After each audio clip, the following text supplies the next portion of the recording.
आदाब दोस्तों, मैं हूं इकबाल खुर्शीद। 1 मिनट स्टोरी में खुश आमदीद।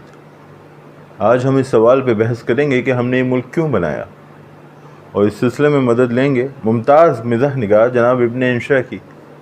चलिए चलते हैं उनकी किताब उर्दू की आखिरी किताब की जानिब, जिसमें एक छोटा सा पीस है। मान लीजिए कि एक नज़्म है, उन्वान है हमारा मुल्क। तो लिखते हैं, ईरान में कौन रहता है?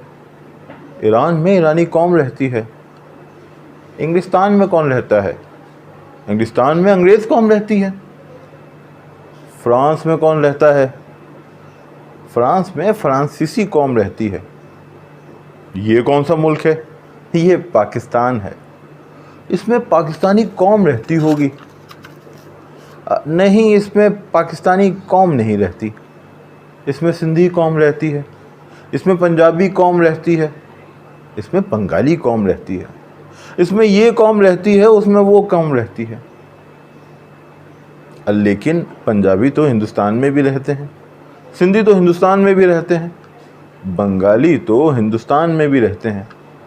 फिर ये अलग मुल्क क्यों बनाया था? गलती हो गई, माफ़ कर दीजिए, आइंदा नहीं बनाएंगे।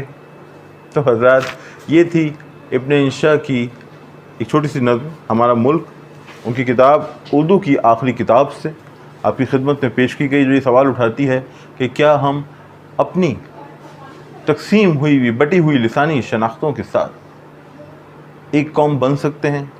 लेकिन ये सवाल आपके सामने भी है, क्या हम अपनी लिसानी शनाख्त पे, अपनी जोग्राफियाई शनाख्त पे फ़ख्र करते हुए पाकिस्तानी बन के मुल्क की तरक्की में किरदार अदा कर सकते हैं, या ये जो शनाख्तें हैं हमारी, जो हमारी पहचान है, उससे हम इतने जुड़ चुके हैं कि अब हमारा मुत्तहद होना मुश्किल है। क्या ये तनव्वु, ये डाइवर्सिटी हमारे लिए एक रुकावट बन चुकी है? दीजिए इस सवाल का जवाब। आपसे होगी फिर मुलाकात। इकबाल खुर्शीद को दीजिए इजाज़त। चैनल ज़रूर सब्सक्राइब करें और हमें बताएं कि क्या हम इब्न इंशा के मज़ीद पीस आपसे शेयर कर सकते हैं। शुक्रिया।